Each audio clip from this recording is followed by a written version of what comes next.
2015년 노래방과 나이트클럽에서는 폴댄스, 배꼽춤, 불춤 등의 공연이 활발히 이루어지며 젊은이들을 매료시켰습니다.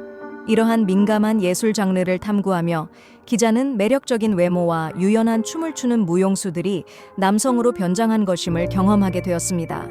그들이 대화하지 않는다면 남성임을 알아차리기 정말 어렵습니다. 남자처럼 꾸민 춤을 추는 AD 그룹의 한 멤버와 연락을 취해 보았습니다. 그룹 이름은 변경됨. 남자로 태어난 두어 명 중 한 명인 두옹티 테이. 공연을 위해 여자 이름으로 바꿔야 했고 부모님이 알아차리지 않도록 하기 위해는 화려한 조명 뒤 숨겨진 바 체리 무용수의 일에 대해 털어놓았습니다. 이 남성들이 백조로 변신하는 과정은 성전환 수술과 비교할 수 있는 힘든 변신의 연속입니다. 남성이기 때문에 그들은 결코 화장품과 접촉해 본 적이 없습니다. 처음에는 그룹의 모든 멤버가 파우더와 속눈썹 접착제에 알레르기가 있었습니다. TH의 말에 따르면 그룹에 처음 합류했을 때 매번 공연 후 얼굴에 발진이 나고 눈이 붉어졌습니다. 피부과 치료를 위해 공연을 쉬어야 할 정도였습니다. 초기 시절이 정말 끔찍했습니다. 공연비로 치료비를 감당하기도 힘들었습니다. 많은 친구들이 저질 화장품 때문에 피부가 상해 심한 고통을 겪었습니다. 라고 TH는 회상했습니다. 그룹의 공연은 주로 배꼽춤, 댄서춤, 나이트클럽, 미디어 행사, 하노이의 생일 파티에서 패션쇼로 구성되어 있으며 대부분 하이힐을 신어야 합니다. TH의 말에 따르면 그것은 그룹의 멤버들이 가장 두려워하는 부분입니다. 가장 큰 하이힐을 찾아도 맞지 않는 경우가 많았고 어떤 친구는 너무 꽉 낀 신발 때문에 발 뒤꿈치에서 피가 나고 발가락이 부풀어 올랐습니다. 치료할 시간도 없이 바로 다음 공연에 나가야 해서 피가 나도 치료할 기회가 없었습니다. 하이힐로 인해 발목이 삐거나 염좌가 발생하거나 무대에서 넘어지는 사고는 공연 중 자주 발생합니다. 배꼽춤이나 폴댄스와 같은 공연에서는 매우 섹시한 의상이 필요하기 때문에 멤버들은 실리콘 브래지어로 가슴을 압박하며 그 과정에서 많은 친구들이 웃음을 참으면서도 고통을 느낍니다. 그뿐만 아니라 그룹이 처음 활동할 때는 공연을 하고도 주인에게 돈을 받지 못해 손을 비워 돌아가는 경우가 많았습니다. 그룹의 멤버들은 의상과 화장품을 사기 위해 개인 돈을 써야 했습니다. 첫 공연에서는 이런 형태의 공연이 궁금해 손님들이 무대까지 올라가 진짜 남자인지 여자인지 확인하려 하기도 했습니다. 무례한 손님들은 무용수의 의상을 훔치기도 했습니다. HD 그룹의 한 친구는 이렇게 전했습니다. 어느 날 손님이 나를 끌어당겨서 가슴 속옷을 확인하라고 했습니다. 그리고 술을 마시게 하는 손님들도 있었고 내가 취하지 않기 위해 허벅지를 꼬집어야 했습니다. 다음 날 아침 내 허벅지는 멍이 들었습니다. 공연의 출연료는 매우 적어서 각자의 수익은 15만에서 20만 동에 불과했습니다. 대부분의 그룹은 활동을 유지하기 위해 외부 공연을 뛰어야 했고 매번 지방에 가는 것도 생활 조건에 대한 어려움을 감수해야 했습니다. 고통스러운 비밀 HD 그룹의 멤버들에 따르면 대부분은 예술에 대한 열정을 만족시키기 위해 공연을 하며 일부는 생계를 위해서입니다. 이 그룹에서는 부수적인 일은 없습니다.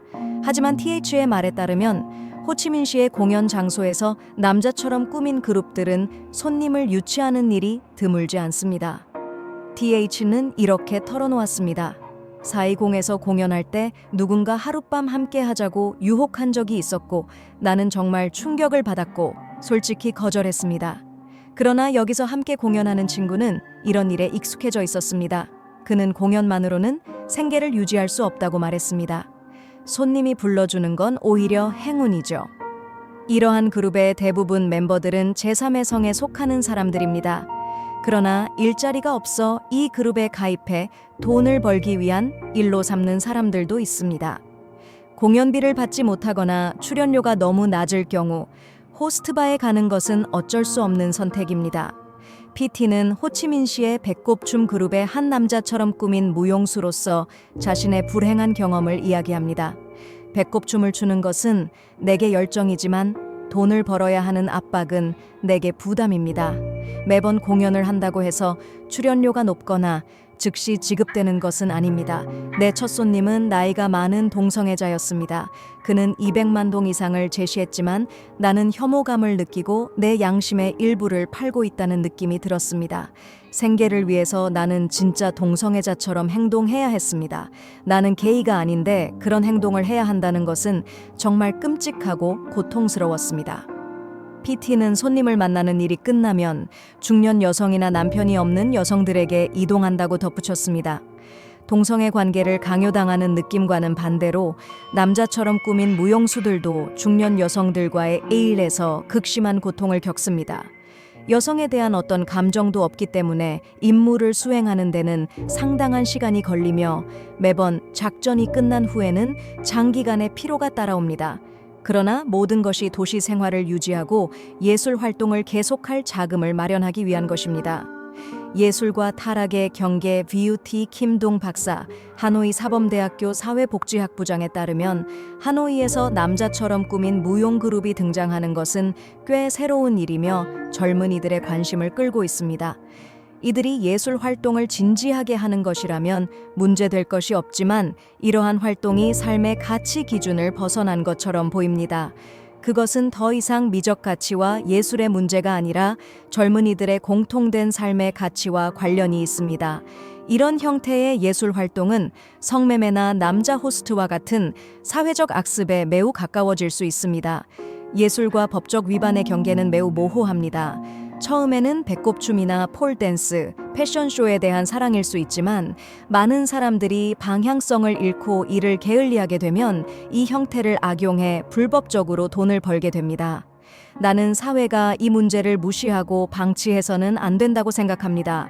예술에 대한 열정은 소중하지만 그 열정이 무모한 젊은이들에 의해 사회적 문제로 변질되어서는 안 됩니다. 여러분 안녕하세요. 이제 블로그 사연 코너의 시간이 모두 끝났습니다. 여러분의 피드백을 비디오 아래 댓글란에서 받기를 희망합니다. 프로그램이 마음에 드셨다면 좋아요, 공유, 구독 버튼을 눌러 최신 비디오 알림을 받는 것을 잊지 마세요. 안녕히 계세요. 다음 프로그램에서 다시 만나요.